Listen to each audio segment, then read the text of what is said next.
things that you might have heard of is this notion of firmware. First off, how many of you even know what firmware is?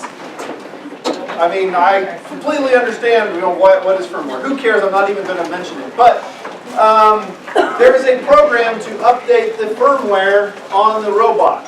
And you can download it at this location. Oh, if you follow along with these slides, and these slides are intended so that they have all the information that you need. So I may gloss over things here, but you can go back and look at it and find the links, find the details, look at the specific code or whatever else. So I'm going to kind of gloss over. I've got a lot to cover. I'm going to try to run, but so we can download the VEX OS, and it just so happens here the robot, which I'm doing a demo on a robot I've never used, somebody else brought, and it apparently has a problem. So great, excellent. We'll have to figure this out. But I already installed the. Whoops, that's Tournament Manager. It is VEX Robotics, the OS utility here. So your firmware, just really quick, is like updating your cell phone. So some apps don't work on your cell phone unless your Windows is updated or your iOS is updated. So that's the same thing. So as you guys start adding parts or plugging in for time you program it, it might give you a message that your firmware is not updated. So this is just a different app that you would use, and the instructions are on that slide. So the thing that was happening here with this one is we connected the controller. Now, this is called a controller. In the robot industrial world, call this the controller because this is what controls robots. So you may hear me accidentally. They call this the brain. I call this a joystick, and so sometimes we get a little confused. So sorry for that. So the brain here now reports an error, says smart remote radio must be updated to latest version. So basically anything, or it may give you a motor, motor needs to be updated, whatever else, blah, blah, blah sort of thing. It means that you need to go to this VEX OS updater program. I got it all. So basically the one thing you want to do the update is I would actually start with everything being off, but plug in all of your components that you have that's going to be part of your robot, plug them in somewhere into the brain. Now there's actually this funny cable, your kits include this funny big flat blue cable, right? That's what you use to plug the brain into the controller into the brain. Don't plug the controller the brain into your laptop or anything like that directly. I don't have a big blue, I just have a small blue. As long as it's blue, that'll work as far as a cable. No, it's just an Ethernet cable is all it is, but don't plug it into the Ethernet port of your computer. Okay, so you plug everything in and turn on the brain. Your software here is going to recognize, boop, oh, it pops up.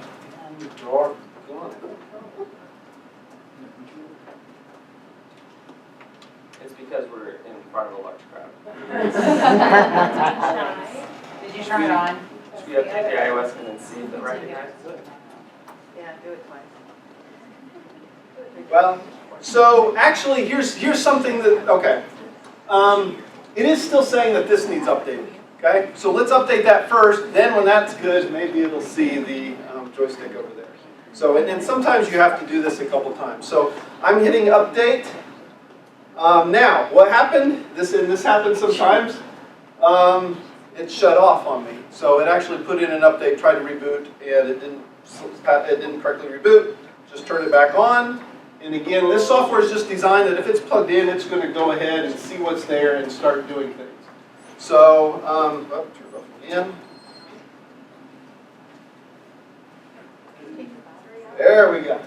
Now, so it's updating, says it's updating the radio. You can see it, a little flickering there. And then once the radio's updated, then it should be able to update everything else. Then it'll see the joystick or the controller, and then we'll all be updated, we'll all be happy, and we'll be able to program. I don't know if you saw, but Dallas also plugged in a touch sensor, a little touch sensor LED right here, and that's just plugged into one of the ports, really any of the ports. You can see it shows it right there. It shows everything that's been plugged in. Okay, I heard a little message. It says done.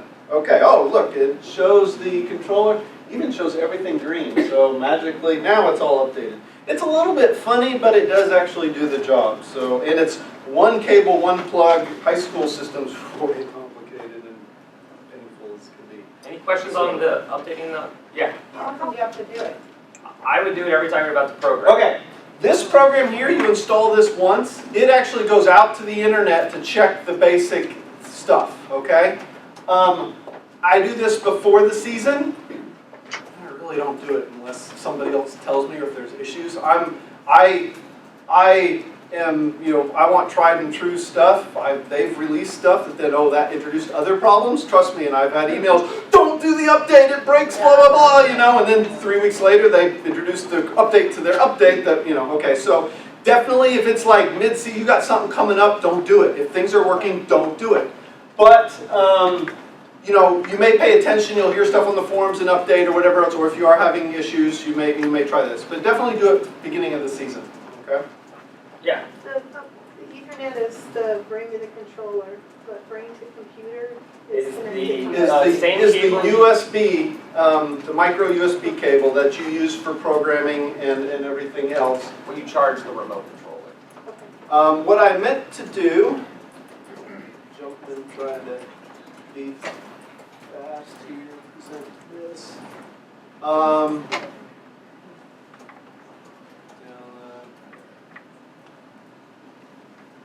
There we go. IQ Firmware. So this shows here, and if you go to that website for the updating the firmware, it shows how to connect everything, what connections they do, turn it on, and then it says, you know, yellow or orange or red or whatever, install, and it updates everything's green, and you're good to go. Okay? Quick question, how does this work? Our students are transitioning to iPads this year, off of their laptops to iPads. Okay. Does it have a Bluetooth connection, or? So, when it comes to firmware updating, I'm the one that does that. Okay. Okay? I am a firm believer in the kid. This is the kids' programs. They do everything. They know how to program. They do everything. They're, you know, I'm not involved when it comes to this. And it's probably just my 10 years of experience of knowing what a mess they've had in the past of this. I just do it, and the kids don't even know anything about it, other than, you know, they hear about it or something like that. So I do this. You will need a Windows laptop, and I think it works on Mac. To do this. Yes. One laptop, one install, do it at the beginning of the season on all your robots, and you're done. Okay? And you need to do this even if you're not programming. There is bugs in the you're trying to use driver control or something. There can be bugs in there that this updates and fixes. So it's just a good thing to use all around. So that is done. I'm going to close this program. I'm going to just go ahead and shut off.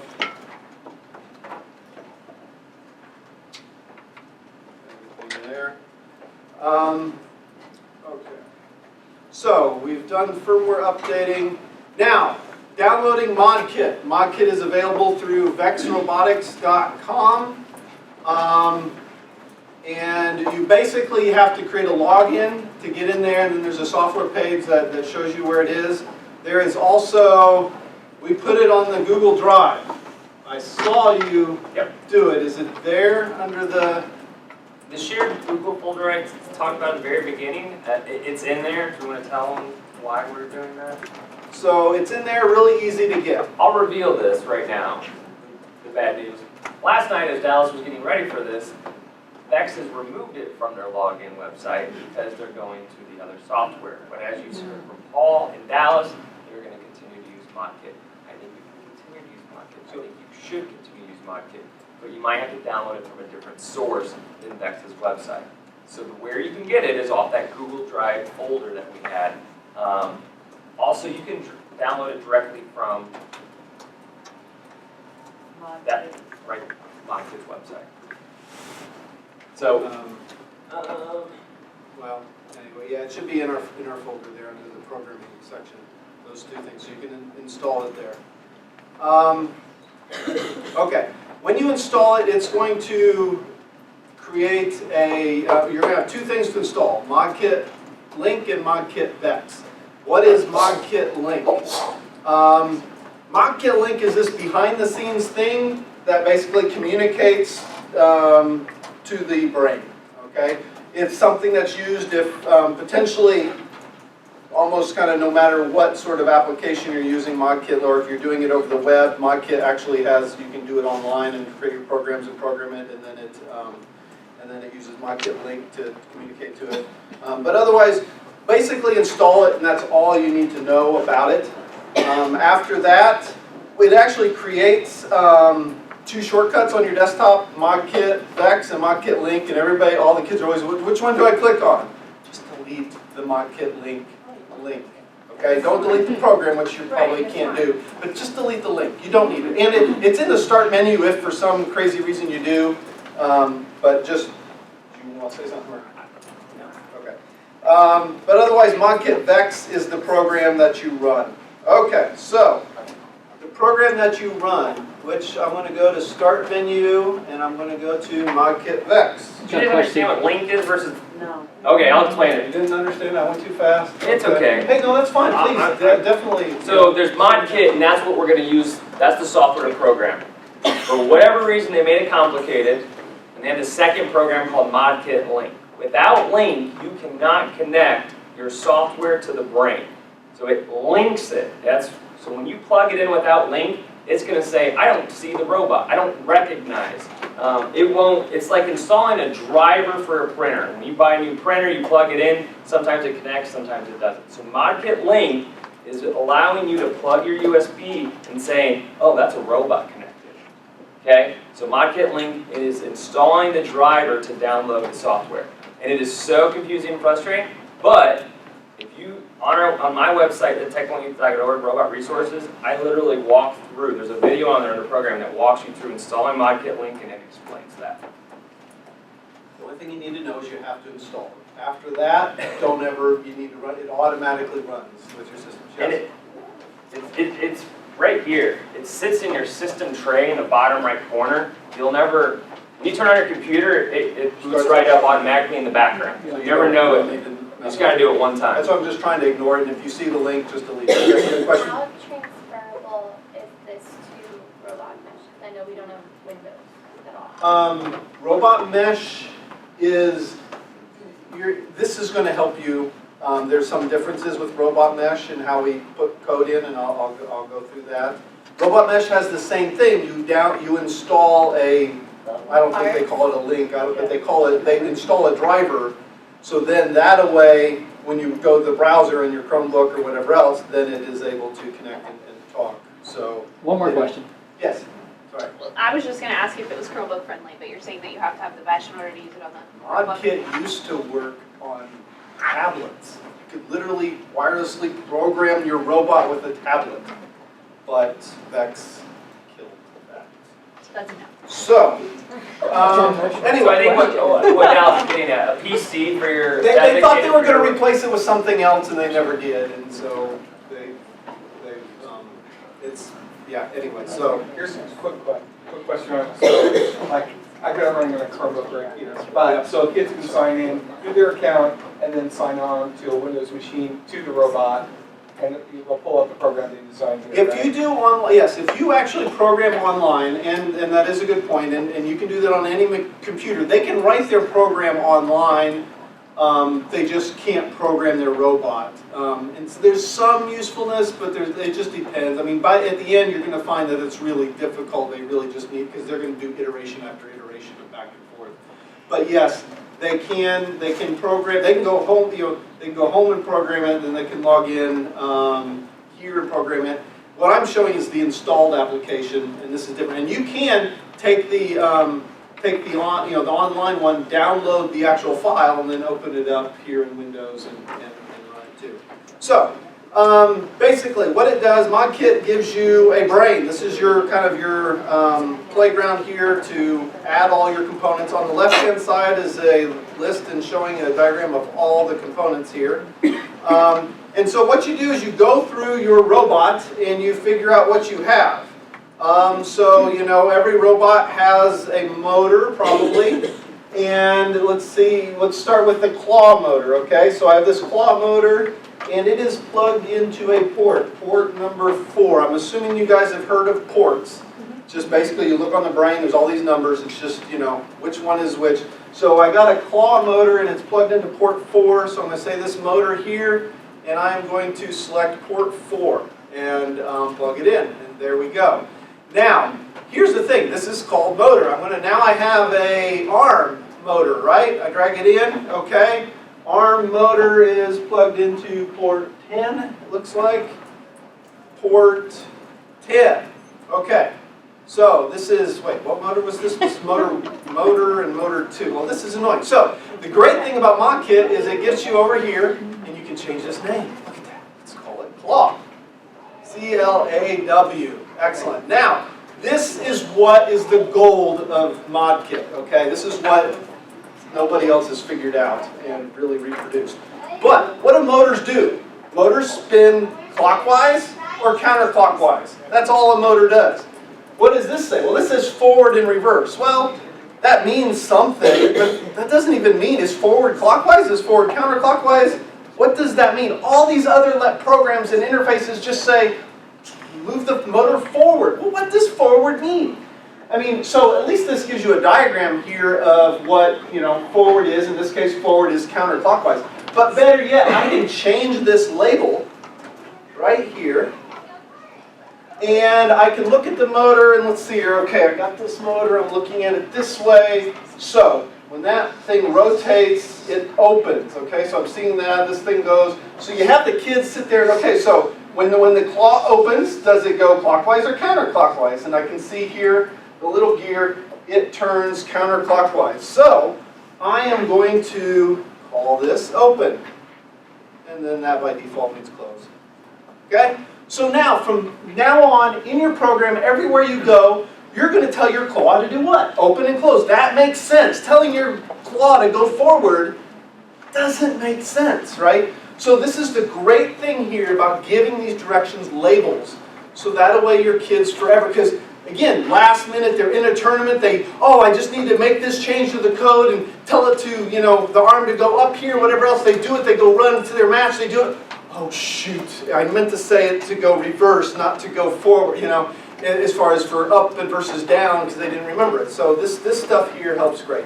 And likewise for the motor, motor 2, we said that was the arm, ARM, and I am going to sit here, I'm going to look at this motor, and I'm going to go up, and as I go up, the motor turns counterclockwise. Counterclockwise is the top one. So arm goes up and arm goes down. Very nice, simple, straightforward. Awesome. Any questions on that? He's just labeling the motors and the direction to make it make sense. So that way when you use it in things, we know what we're doing, okay? Now, here's something actually we're going to do right off the bat. Untitled program. Let's set the name of the program right away. If there is a bad feature of ModKit, it is that it doesn't automatically save and it doesn't warn you when it closes that you haven't saved. Kids use their programs all the time. So, what I encourage you, you know, like say, you know, the kids call the robot Bart. Okay, so go Bart or something like that, right? Like capital diminution. The other thing to do, I strongly encourage, is put a number, go Bart 1, or, you know, so then the next time they program it, go Bart, they make a change, they save it, go Bart 2, go Bart 3, so they can always go back. Well, because last week it worked, why is it not working this week? You know, you can go back to those other versions and figure that out. Or a date. Sometimes people pick dates. Sometimes people pick dates, but you kind of bounce around with these numbers. Also with autonomous programming, I tend to put a dot something because you make incremental changes, but then, you know, version 2 is a big change, you know, type of thing, or something. You added a whole other section to it. Dot 2 is just a, you know, minor little tweak or change an angle or something or whatever. Okay, so then you labeled it. We go to project here. We click on the down arrow project and save. That saves it. Well, it saved it, but where did it save it? And unfortunately, actually, ModKit is a little funny in its locations. It puts it in this really funny app local data thing that's really hard to find. But if you just simply change this and just go to your desk or go to your My Documents, create a directory of something or whatever, and so.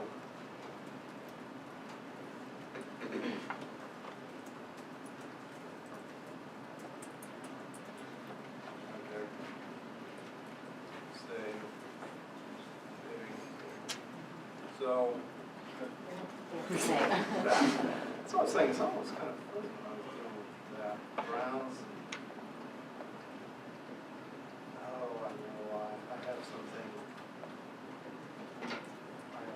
funny in my documents thing since I'm not at home.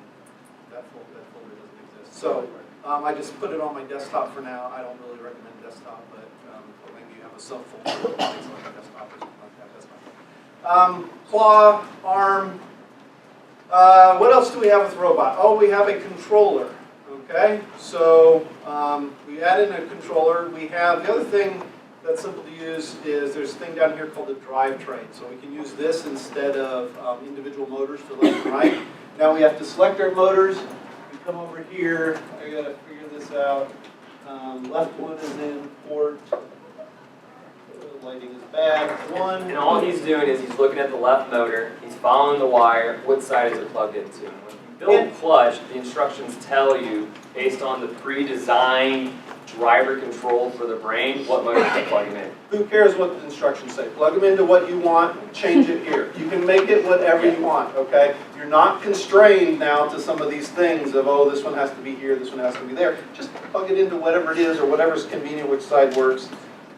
This one here, since this is already built, I'm, plugging it in. But that's a way that kids can coordinate with each other, the ones that are building, ones that are programming.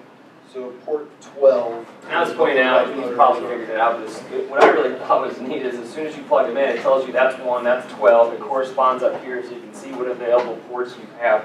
And these are called I/O ports, which represent inputs or outputs. So you can have motors in them or you can put sensors in them. And now's the time.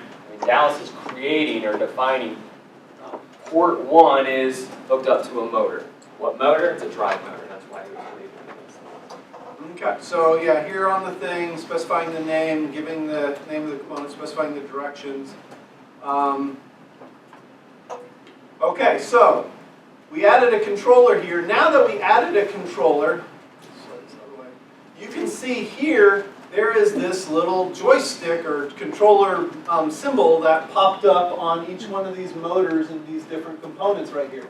So now with this claw, I can click on this. There we go. And now look, we have a nice pretty picture of our controller and all the different buttons and joysticks. And the thing is, for the claw, what do we want the claw to do and when, right? Very simple. So I'm clicked on the claw, and now here I want, so for me, and just because this follows what my presentation gives, I can click on this and oh look, I can do close or open. That's exactly what that makes sense, right? So the L down, I want that to say close, and I want L up to open, right? Versus it saying forward or reverse or whatever else sort of thing right there. So I changed that one. I go to arm, and let's say the arm, actually I want to make the joystick here do this, okay? So now the left joystick, so I can move the arm up slow, it has proportional. These joysticks have, or the joysticks versus the buttons have proportional speed, so I can make the arm go up slowly or down slowly, that sort of thing, right? Okay? So that's good right there. And then we can come over here to the drivetrain, same thing, you can configure it. Here, if you wanted, right now I'm actually using A to make the arm, but you could, if you wanted to do your traditional tank steer sort of thing, left, right, you can do this left drive, right drive. My personal favorite, again, this is personal, and this is what the kids, this is actually going to be a big topic of discrepancy for your kids, okay? Working out, oh, I like it this way, or I like it that way, and whatever else. And let them work it out. I mean, they're going to do all kinds of, have strange ideas and whatever. Let them, if they're a third grader, this is a great time to learn that, you know, pushing this button on the left to turn right is a bad idea, right? It's a great time versus if you say, no, you can't do that, no, you can't do that, and then when they're seniors in high school and they finally have the autonomy and they're in the championship, oh, I'm going to do this because I know this is a great idea, I've always wanted to do it. They do it and then they fail, right? So fail in 4th grade. You know, and then go to the next tournament, they'll figure it out. You know. Kids are used to this in video games. Is when they play video games, they know their own joysticks, and video games allow them to modify these. They're now actually doing the code behind it, and if the drivers aren't the programmers, they now have an opportunity to talk to the programmers and say, hey, this is what I want you to do. I'd like for you to program it so it does this. And that's a pretty practical, real-life example of someone that's in the field, a tester, talking to the engineer. I wanted to do this because I think the function will be a lot easier for me.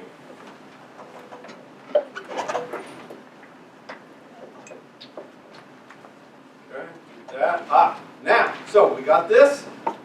What I encourage, this isn't a have to, before you, now we're ready to download it to the brain, right? You don't have to save it before, but I strongly recommend. Just get the kids in the habit, you know? Project save, project save, project save. Now we need to download it, okay? Now so we click download, oh, select slot, I gotta select a slot. What's a slot? Well, actually, if you look at the driver control on here, or when you're doing driver control, you turn this thing on, it had like driver control demos, then it has 1, 2, 3, and numbers there. Well, that 1, 2, 3, those are the slots. There are basically 4 slots that you can put different programs in. So, you know, the obvious 2 is you put your driver control in slot 1, you put your autonomous in slot 2, right? You put slot 3 is maybe an experimental one, you know, or whatever, or maybe a different autonomous, or, you know, you end up filling them up, and you can you know, you gotta be careful because one kid comes and programs in his autonomous over top of the driver, and then they go take their robot over to the field, and they can't drive because they don't have their driver. So, you know, kids have to be careful about overriding each other's programs and things on the brain. But this gives you the opportunity to select up to 4 different slots. You get 2 sets of drivers. You could say, you know, one set of driver likes control for drive 1, another set of drivers like drive 2, and then when they go in to start their program, they can say, well, 1 likes slot 1, so that's that set of driver. And then they can, when they're about their, instead of going to driver control, and that's what Dallas is going to show you, that second set can go to the second slot, and now they have a different remote control layout. So. And I've seen, and you can do some things with this in the way that you configure it. So like here for driving, let's say one kid likes all the controls on the one joystick, right? The other one likes to steer on this one and drive on this one. Well, you could make it so that both of these allow it to drive, right? So you could drive with this stick, so I can come over here and I can select this one to drive also. Now my program is going to be funny because right now my arm's going to move when I try to drive with this one because I also have it set to move the arm for this joystick, right? So I don't really want to do this in this example. But you could do this. This gives you the option. So one driver likes to use everything here. The other one likes to drive forward and back and turn with this one. They can both be happy, potentially, right? So it's a way to start off and experiment. You know, in the end, you know, in the very advanced teams, they're going to figure out what works and they're going to stick with it and all get consistent. But this is the great thing with programming. You can do whatever you want, right? It may not be the great thing. That's the bad thing about programming, but it's an option. Okay, so the other thing that I ended up intermittently doing here when I did this was I turned on the robot. So in order to program, I also have to turn on the robot, and I hit save. Or I'm sorry, save to robot brain, but we call it download. Programming and programming. Okay, awesome. Good. Glad the demo worked for a robot today. Okay, so but it all should. It's just, you never know. It's a live demo.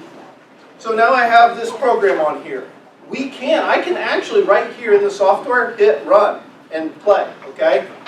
In general, I don't recommend it. Why? Because you still got this USB cable that's very fragile plugged into the robot, and first off, I don't even recommend driving the robot on a table for kids to drive on a table, right? They go to the field, they drive on there, because how many times they drive it right off the side. I mean, it gives them good building practice, but I don't recommend it. Okay, so we got that. I am going to unplug the USB. There's also, it is actually legal if you want a little like 6-inch USB extension cable there, or I've found a magnet, at the end of the very last page, there's a link to a magnetic coupled USB cable, so they can just snap it in and pull it out so it doesn't, so you're not breaking this. Because I've had multiple brains where the USB connector inside is broken and I've had to rip it apart and go to these component manufacturers, buy a new USB connector, desolder the old one, solder the other, repair circuit, you guys would just send it back, but anyway. So there's the brain. Now it's selected. I'm going to select the program. I'm going to hit go. Nothing's happening. Oh well, I don't have my controller on. That's very common, right? Turn it on, and everything starts flashing. There we go. We got a flashing green light, and let's try. Stuff moves, stuff works. I remember the first time in college I had my robot move. It moved at like 3 in the morning and everybody in the complex knew about it because I was so excited. Anyway, so, there we go. Everything's, it is that simple. My point is, my goal is to get rid of driver control, right? The program here. This is how easy it is, and the kids do this, right? You maybe stand back, maybe you show, really, you just got to drag this motor over here and select what port it is. They figure this rest of the stuff out, okay? And they're the ones doing it, they're the ones responsible for it. And then, from now here on, the sky's the limit as to what you can do with this, okay? I was just going to show on the screen.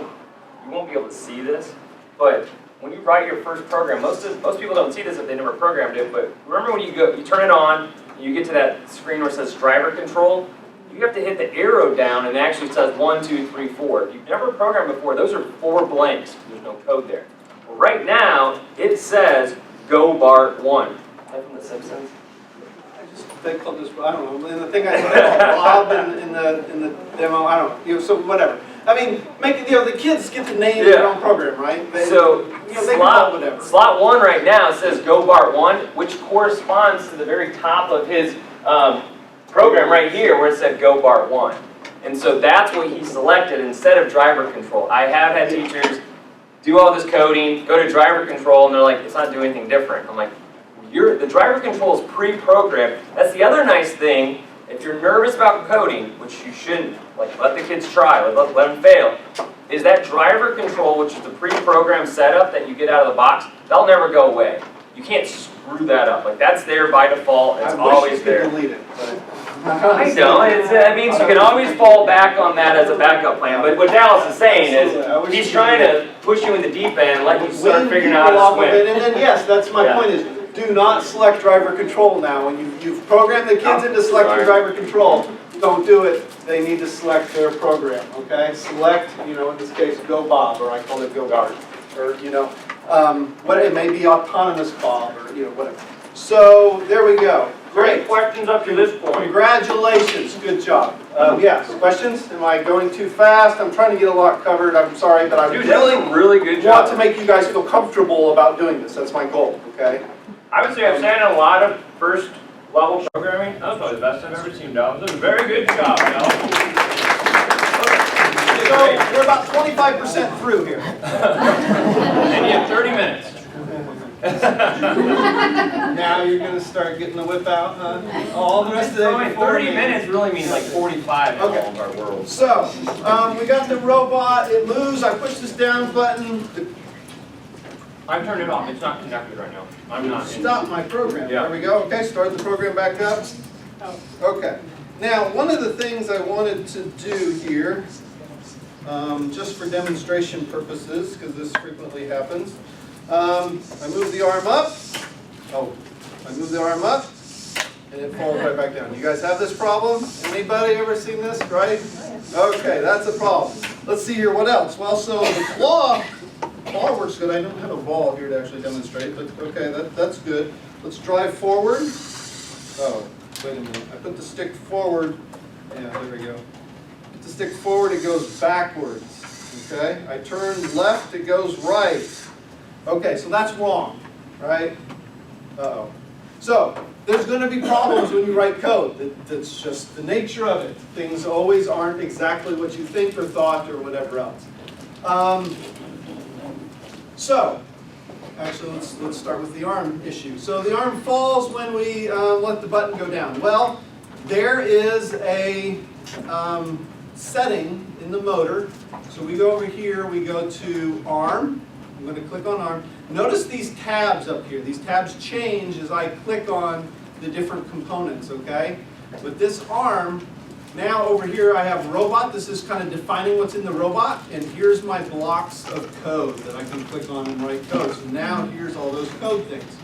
So there is a setup setting called set holding on, okay?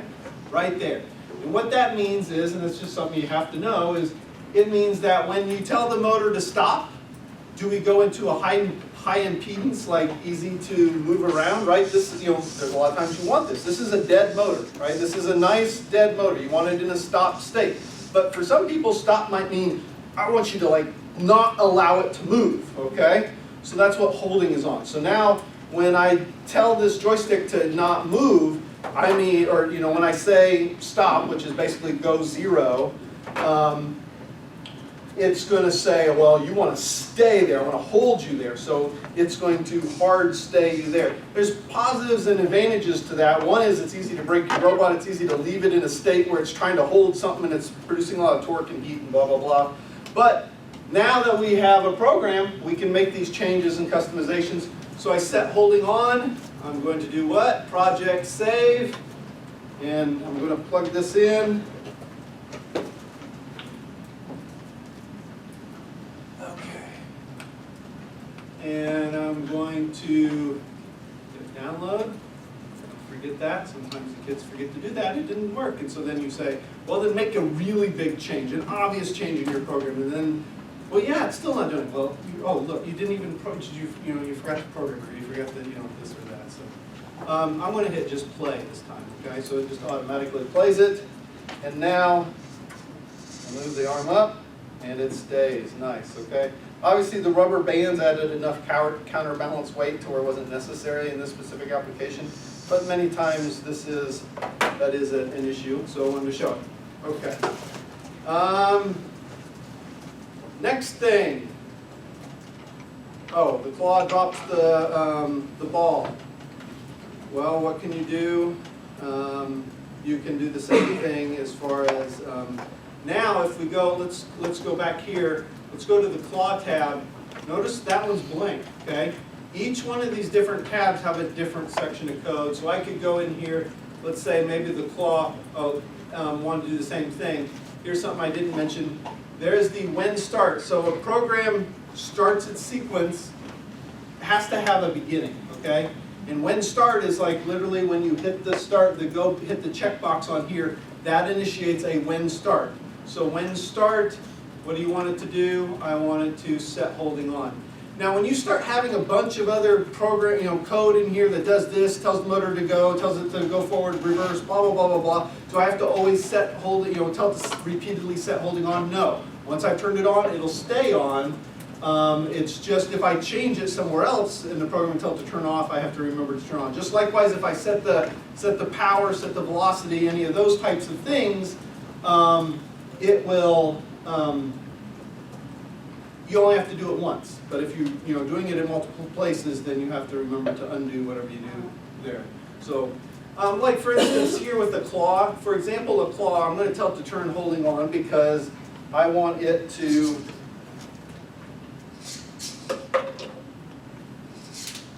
Boy, it grabs that, right? But then I let go of it and it kind of bounces, right? So I want to turn holding on because, and here's a heavier one, right? So it really grabs it, but the problem is the spring force of this and the way that it's designed is actually causing it to bounce back. So I turn holding on. Program, save, download.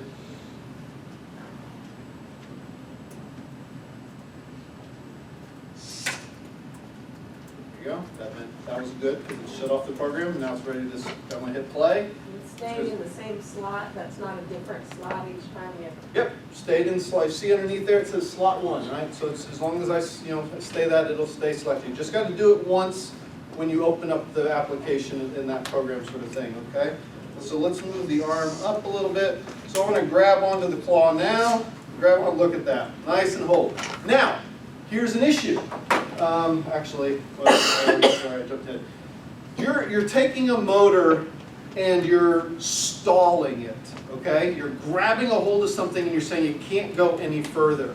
If anybody knows a little bit about motors, that's bad. Stalling a motor is hard on a motor. It takes up a lot of power, it consumes a lot of power. So you really need to be careful in situations like this where you're trying to grab something and hold something versus just holding a position. Here you just have to counter the force of whatever the torque is of the arm. But here you're grabbing, hold something. This can actually max out the current on the motor right now. You can see, I mean, it's actually kind of crushing this bottle a little bit, in the way that's doing it. So I strongly recommend in cases like this, set the power, reduce the power. Okay, I actually did, it's not crushing as much as it was. I reduced it to 25%. It's probably a good enough number. I really wouldn't get over, definitely not over 50 for something that's going to sit there. Because what you'll find is the kids will do something and they'll leave their robot sit. They'll come back 10 minutes later and this motor will be really hot. Okay, it'll still run. VEX has actually done a good job in reliability of this stuff. It'll still run. But as it gets hot, it'll reduce its power. So what you'll find is they run a couple matches and they're practicing, they go run their real match, and by the end of the match, the claw's not grabbing as strong as it was, or the arm's not lifting, or it's not pulling them all the way up like it does sometimes, and that's because your motor's getting too hot. So, that's one of the things where it works sometimes, it doesn't work after a while. Isn't necessarily so much the battery dropping, it can be, but it can a lot be just your motor's getting hot. So recommend in cases like that you can adjust the power. The other thing that you can do here, so you look at that speed, that's actually a pretty reasonable speed, but maybe I want to slow it down a little bit. Sometimes, depending on the gear ratios of this in the past, where they just slap open and slap closed and they're just not very good, you can adjust and set the velocity. Now, actually there's a bug in ModKit, it's been there for 4 years. Velocity doesn't work like this when we're setting it in the configuration. We'll have to write regular code and get it to work. Unfortunately, that's funny, that's sad, but that's okay. Doesn't matter. We have workarounds around it. So, and in this case, you don't really need it. So there's that. Where are we going next? Claw drops. Okay, so the next thing I want to do, so now we really have a good, nice functioning robot, right? Everything we need, it's been tuned. We have something good we can do. Let's start adding a little more features. So the next thing I want to do is add a touch LED. Kids love these things. Oh my goodness. And that, I mean, it's kind of annoying to me sometimes because when I find them sitting there writing their program, what are they doing? Oh, they're programming it to flash this different sequence than this other sequence, and they want this one to flash red to blue, this one to flash whatever, this one to blah, blah, blah, blah, blah. They're kids, let them, they're learning when they're trying to do it, right? It's not necessarily productive, but at least it keeps them from distracting some other kid or something like that. So, so they do that a lot. And with the, I'm not going to actually I'm not actually going to write this code. Am I? Well, maybe I will. Okay, let's go over here. Let's go to the screen we're going to look at. Scroll up here, touch LED. What port did I plug that into? I plugged that into 3. You'll see a lot of teams will use the touch LED to start their program. If you don't, you have to reach your hand inside and hit the check mark. There's a check mark on the brain to do it. That's why a lot of people put it up top. So they just touch the LED and that will start. I'm assuming that's where you're going. I'll get there. Sorry. No, go for it, because I'll miss things too. So I'm just going to leave this as touch LED, but I may have a left LED and a right LED, so name them left and right, versus touch 1 and touch 2, because what is that? So, but in this case, it's just touch LED. Now I'm going to go over here to the code for the touch LED. So I click on blocks, click over here to code.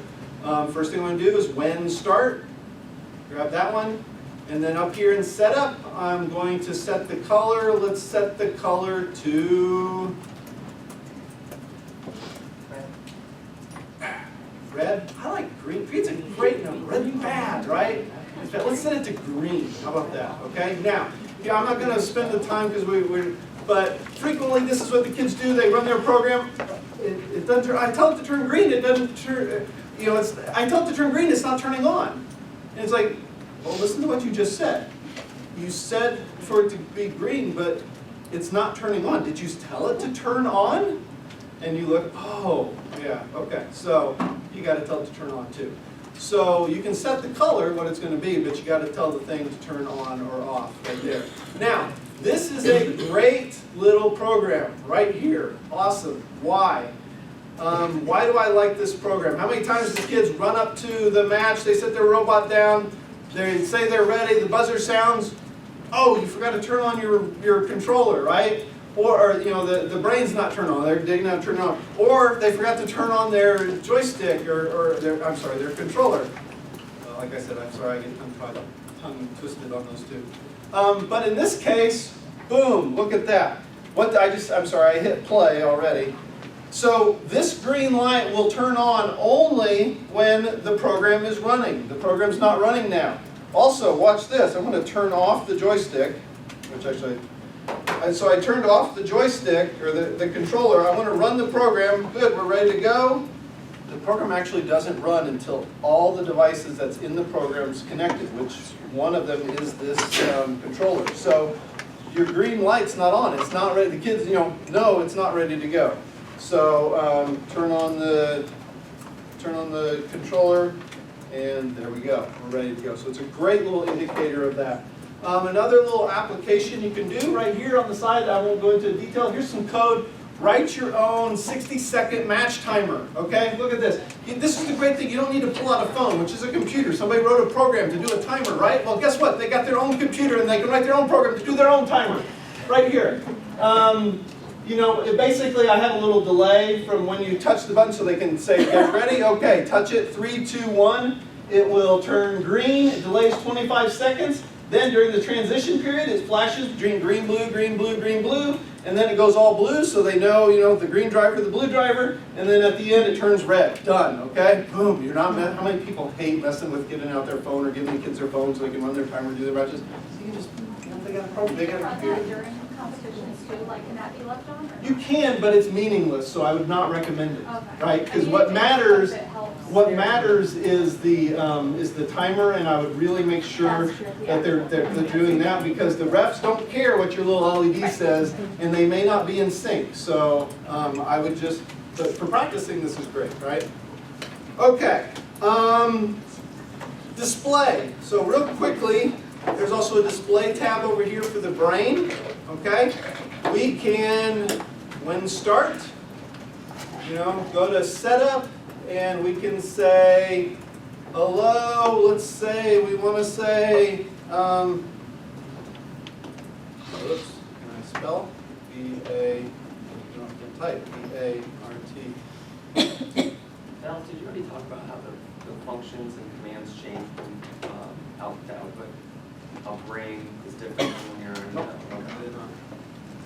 So you can put little notes in here. No, this is not a note. This is telling the brain to print that. One before it. But if you go down to the very bottom, down here, these are notes. This is for code. This is called comments, okay? For text-based code, this is called comments. I can write a note, which you see me do a little bit in my examples there. I put in notes and stuff, and that is something that doesn't get executed or do anything. Something else to note is you can drag a chunk of code instead of deleting it. Let's say they want to try something else, drag it off to the side, and that's like commenting out the code. This won't get executed. The other code that's under here will get executed. This won't. So unfortunately, ModKit doesn't have an undo, and it doesn't have copy and paste and things. So it's nice to just be able to drag a chunk of code off here to the side, leave it there, even though they don't use it. Maybe it's for reference, or maybe it was the old code, or maybe they want to go back to it. but you can just drag it off to the side and not use it. When you want to use it, drag it back here into when start. So now when I run the program, it's going to say BART ready. And maybe it even, I could say BART V1 or something, version 1 or whatever. So that way on their screen they know they're running the right program because it'll say whatever message they want. The other thing that's actually very useful is you can print lots of things on there. Battery voltage. Okay, cool, neat, right? Instead of just 3 little bars, teams that are really good, they get into their autonomous program, everything like that. They, when their battery voltage hits some low threshold, just switch it out because we need to be consistent. There can be some variations. I'm actually very impressed with how consistent it is off of varying battery voltage, but that's one of my very impressive things about ModKit and this VEX system. But I have a print statement. So here actually, no, I have a forever loop. Forever. This is basically saying forever do what's inside of here. Okay? And before on my example over here, I just said when print, because it just prints it once. That's all I want to do is print it once. But in this case, I don't want to print the battery voltage of, at the beginning. I want it to always print the battery voltage, always update it, sort of thing. So show me what the live battery voltage is, not what it is when I hit start, right? When start, print battery voltage, it'll just stay what the battery voltage was when I hit start. The other thing that I added on here was the arm position. So the arms have encoders built in type of thing. So you can print out what the arm position is here. And display that sort of thing. And that's very useful later on when you get into writing a program that has positions. If you watch some of these advanced teams and they run up and magically they place that thing right at the right spot and they just drop it and run away, they're probably not on here, trying to fiddle with the joystick. They're just pushing a button. And the button could just mean next, go to the next thing, because we always do the same routine, or it could be go to position 1, position 2, position 3, and just boom, boom, boom, boom, it goes to that. Especially, and then when you get into autonomous, you're going to want to do the same thing. You're going to want to go into these different positions and stuff like that. So this, little routine, just being able to print whatever you want. Also here I noticed you can format the thing of how many decimal places the numbers have and stuff like that. Very handy, very useful. Get the kid, kids like to have fun with what they print in there. Just notice things, every time it goes through, it clears the screen. After every line, I have to specifically say put a new line in there. I also have this delay in there. Processors are really fast, do lots of things. The display in your brain doesn't update very fast, so instead of having this run 10,000 cycles per second, just have it run 4 cycles per second and let your brain do things for controlling your motors and other critical things other than just printing the display a whole lot. So that's what this little delay in there does, is it allows other things to run and keeps this thing from running quite so much. And that'll show up on the actual screen of the brain when you're in the run mode. Yep. So there are lots of things to do, like I mentioned, when it comes to programming, there's lots of ways of programming. Specifically in ModKit, there are 3 big different ways of programming.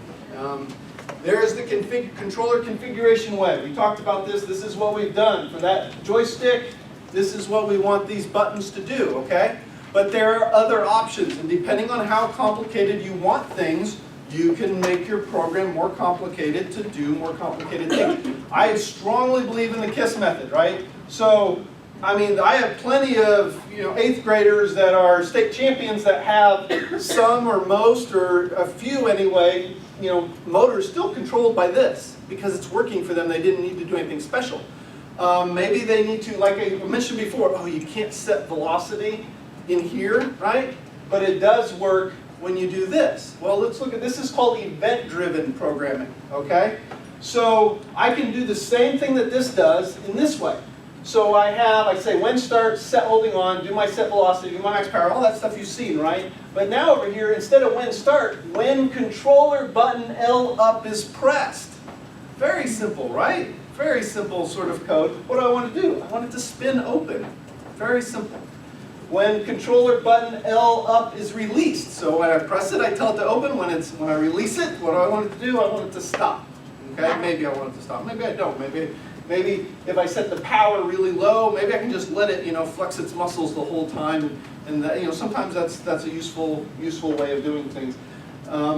Sometimes, like with the arm, if you have a lot of bias, maybe instead of we saying stop or instead of doing the holding on, we'll do something of just add a little bit of pause. Instead of being stopped, we wanted to spin open, set power to some really small, 10% or something, just to give it enough to hold it there in that position or something. You can do all kinds of little things that you want inside here if you wanted to set multiple things. But this is just showing how simple, from how simple that is to then here now you got a program that can add more features and functionality and how straightforward, common sense that is.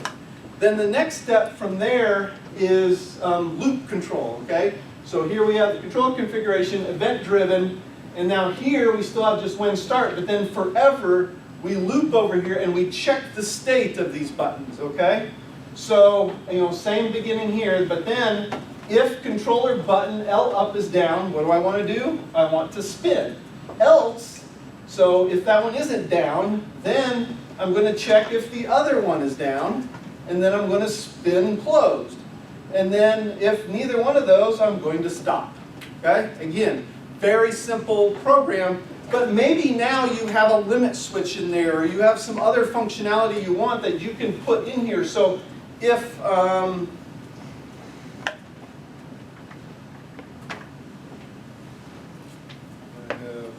this is you can see here, if the button's down and the bumper, is not pushed sort of thing, then stop it so that it does, because sometimes you build up, enough big of a gear ratio and stuff like that, these things here with all these gears, you can it'll just shred itself apart when you hit these limits, right? And these kids are just running this thing down all the way as fast as they came going, so you hit a bump stop that says, tell the motors to stop so it doesn't rip itself apart. You can start adding code, or you can see here, I just have a more complex example. Here's a way of doing it event-driven or doing it based on loops. Yes? None of these are autonomous yet. This Nope, is just haven't got there yet. Helping the robot help you drive. Right. Yep. It's a very easy transition. We'll get there. Okay. ARM examples. How are we doing on time? Realistically, 5 minutes. 5 minutes? Yeah. 50 minutes, Like right? 2:30. 2:30. We're supposed to be done at 2:30. But I got every started. session's been 5 or 10 Didn't I get minutes late. started like 15 minutes Yeah, late? you just got a little late. It took us a while to get in here. Okay. Yeah. Can So- you skip to the autonomous so we can at least Yes, we're see gonna. that? Yeah, we're right there. And so everything Dallas is telling you right now, like yes, when we go into the autonomous mode, this is like the foundation. When you see autonomous, you're like, oh my gosh, this is actually pretty easy. Yeah, everything that we're doing is almost applicable in autonomous, other than not when start joystick, right? Okay. So, but we're here's the event-driven for this is for the ARM. You can see here we're setting. This is using now proportional control for the joystick. So instead, there's an event when joystick A changed, okay, then we set the velocity to whatever the value of the joystick is. Here's something that's great. You want kids to learn this sort of stuff? Have them print the value of the joystick, right? The code says, oh, to make it go forward, you say 100% or negative 100%. Well, what is the joystick actually has a value? They can print that and see, oh, it's positive 100. When I go up, it's positive 100. When I go down, it's negative 100. Or when I go right, it's negative or positive, left or right. They can print this value in that loop sort of thing and see that, right? And then they can use that in their code to help them, better create these equations. So all I'm doing is the joystick goes between plus or minus 100, setting the velocity, which is also conveniently in the same range. Or we can do it in a loop forever, just setting the velocity to whatever the joystick is. Okay? And again, event-driven examples, more complex with the bumper. This actually, so here's an example. This shows positions, okay? So here, we talked about, this notion of positions. Well, here's how easy it is. Look at this. 4 lines of code now added positions of what we're doing. So they can just run up and say, go up to this position, right? There's a couple keys with this, though. So they at spin 2, 738, just a number I made up, but it's probably, maybe appropriate or whatever else, and that might be some high position. They can set, I've had kids use all 4 of these buttons to mean different positions or something. So they press this E up button, it goes to this position, and press the E down button, it goes to that position. Now here's the thing with position, 0 is where it was when the program started, okay? So, if you are going to use something like positions, when you start your program, you need to make sure your arm is all the way down. This robot has a nice little definite, hits the bottom on the roller sort of down thing, okay? If they run their program, if they're like this and they hit start up like that, now that's 0, okay? But this program here, if you look real quickly, I tell it to, at the beginning, when start, to spin down, so it actually drives the thing down really slowly at, at 50% velocity. Then once it hits that button down, it stops. It resets the rotation, so now it's a 0. So here's an example of calibration. This is actually a very advanced thing, but just kind of try to squeeze that in there. But a lot of people don't do that. They just make sure they start the robot down. And then that printing of the encoder positions, when they're using their driver, that's where they got those from, so they can learn what those numbers are. Okay. One thing I wanted to mention, all of these things, you notice I say or, okay? Controller configuration, or event-driven, or loop. Don't mix them. Mixing them causes a lot of advanced, subtle issues, strange things that happen that you're not going to be able to explain, that sometimes I can barely explain. And I really know the pathetic details of what's going on inside. But so if you create this, if you do one of these two, you got to make sure you set all of these to none. Okay. Frequently, I have the kids over here. They're doing something, but it's not working. Every time I do it, it just kind of shakes or it stutters, but it doesn't really move. Well, that's because over here you're telling it to do something different when you're not. Right? So you got to make sure this is all set to none if you're going to be doing any sort of loops or event-driven and stuff like that. Here's an example. This is a very advanced thing, but very quickly, it's a lot, just like what we were doing. If you don't want to use that drivetrain, you can just do things like set velocity, and you can, here's your mixing, this joystick plus that one, this motor is that joystick minus that one. Notice each one of the motors or the code is for that particular motor. This is for the left motor, this is for the right motor. If you get into doing things like you need an arm that's really strong, you put two motors in parallel, you have to write the exact same code for each motor, okay? And I strongly recommend kids, 1, turn the power down initially when you're testing it, and 2, disconnect the other motor and just make sure it spins in the right direction when it moves. Because they need to be the same and opposite, so that way those motors always move together type of thing if you get into doing something like that. But this allows you to very easily do that, going back to just simply, I guess here where you configure your claw motor, you could have the other one configured to, if you had 2 motors for your claw, you could have the other one configured to, do the same thing or do the opposite thing or something like that. Okay, so now we're to autonomous. Autonomous programming, everybody talks about it. What is it? It's a great, very important thing. If there is one degree right now that kids can get that pays a lot of money, I think a basic computer software engineer coming out of a good engineering school, I think start at some of these, Google, Facebook, and the $150,000 a year range, sort of starting salaries for some of these, good places. Now, obviously, those are the high end, but that's really good money for programming. So, programming is important. Get the kids in this. This is a potential very big thing. Plus, if you don't, I love computers, but how many hate to be slave to computers, right? You're a slave to a computer because you don't know how to program it to do what you want. So, if you learn how to program a computer, it's your slave. You're not a slave to it. So programming really is a great thing. So if we're going to do an autonomous program, start with your driver program, okay? So we have this driver program right here.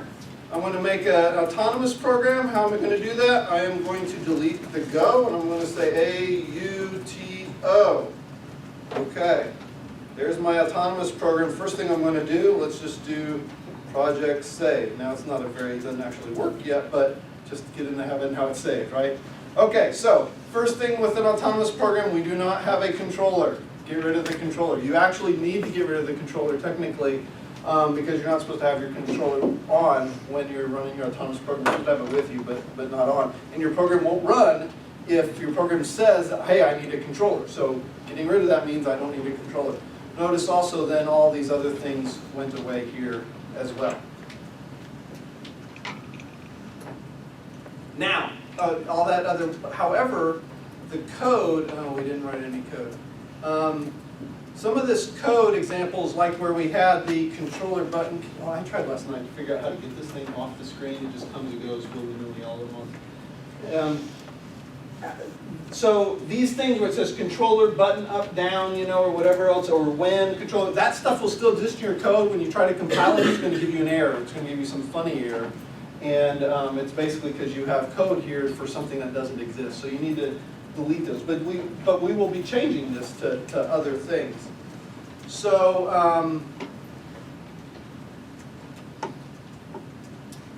okay. So, when we have the claw right now, right? And one of the things that's funny about ModKit that's a little bit different to understand than other programs is ModKit is an object-oriented type of thing, right? If we want to do something to a claw, we have the claw page. If we want to do something to the arm, we have the arm page. If we want to do something to the drivetrain, we want to do the drivetrain page. But when we're creating an autonomous program, we want to sequentially do something with everything, right? So it's a little bit trickier in ModKit, but it's actually really the way that things are done in the industry and done. So in here, what we're going to do is create some events for, if you guys are looking at your screen, let's go to claw, let's get rid of that. We're going to say, so for the claw, it spins open, and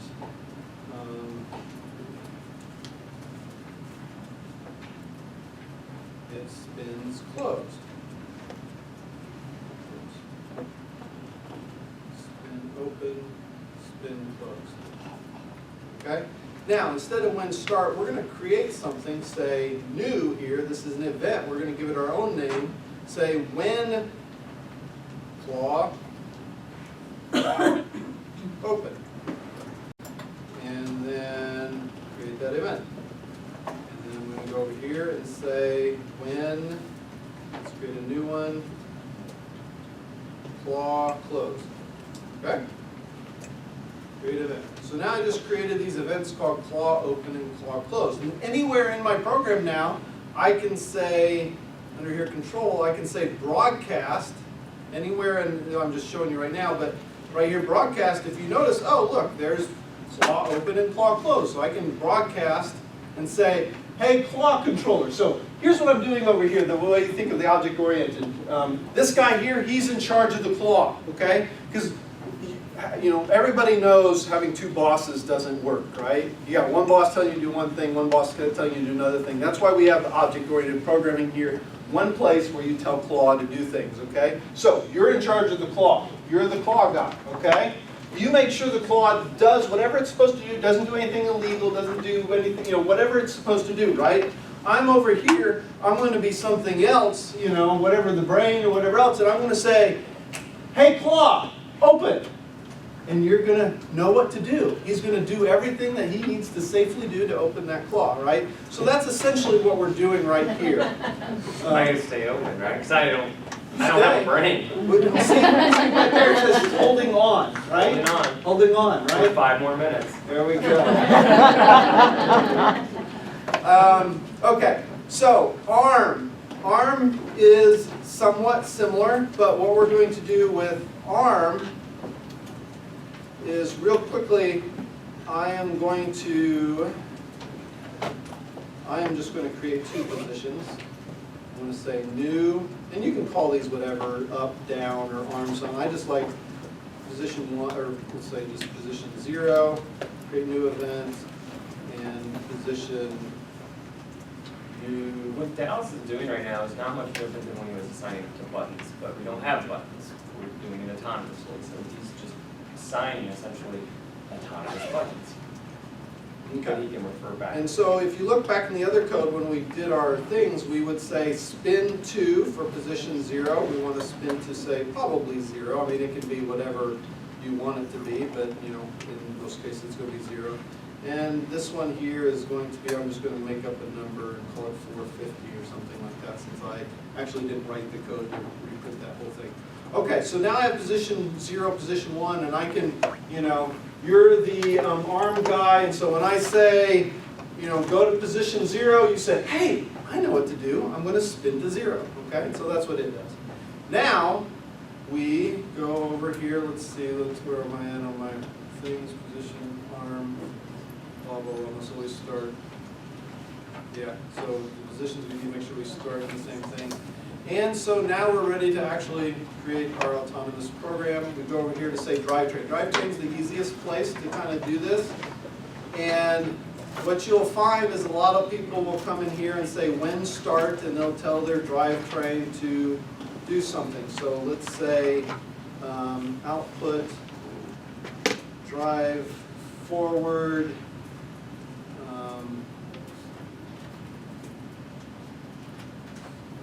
Since the fields, I mean, millimeters is what I use in industry, but the fields are in inches, so let's just do 10, and then I'm going to drive left 45 degrees, and then, well, I'm going to go reverse by, again, 10 inches, which, you know, isn't going to be in the same spot. But, so, now here's where I can, you know, set all these commands to tell it to move, whatever. The problem is right now, I hit when start, they're over here, right, trying to hit their start button or something like that. They hit start and boom, the robot takes off and goes, okay? So that's not very ideal. You can add a delay, you can do things like that, but look at how easy it is to just say when touch LED touched. So easy. So all I have to do is say when touch LED, or when touch LED is touched, it starts. So they hit go on their autonomous program, and now they touch the button, and then it does it, right? So everybody, you know, everybody's saying you ready to go with your autonomous, good, good, good. And they say 3, 2, 1, go, and they go and touch the autonomous thing, and it just takes off, right? So we got go forward, go back. Now I want to add in here a broadcast.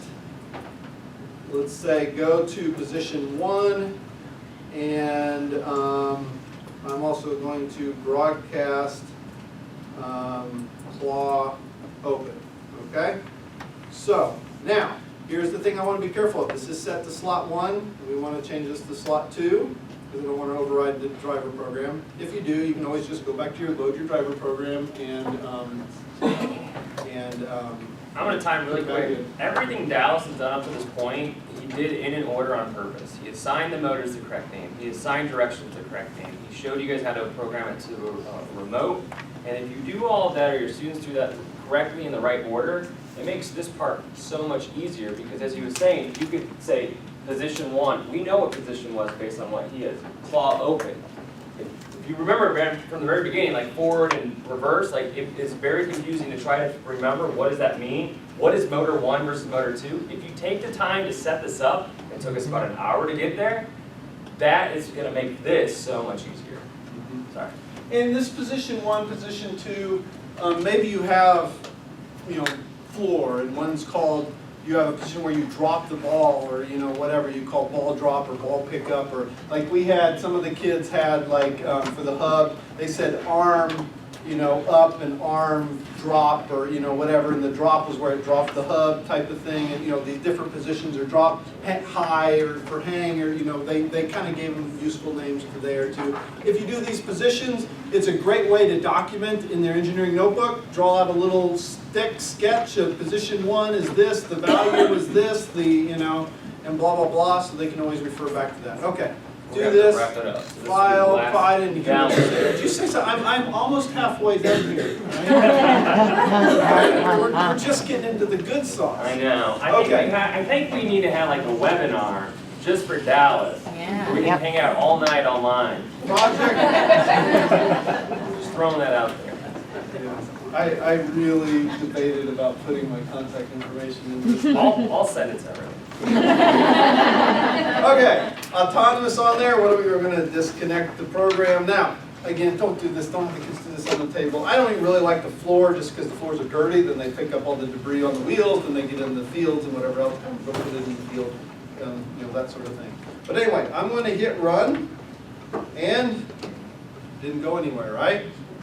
Touch your I'm LED. gonna touch it. Hey, remember where I told the LED to turn green? That means we're ready to go, right? So let's see what happens, because you know things could be reversed, whatever else. Push the button. Yeah. Reverse, turn, go. Okay. So you can see. Look at that. I mean, it basically did what it was supposed to do. Now my forward and reverse are backwards. Okay. We never did actually fix that in the driver, did we? Forgot to do that.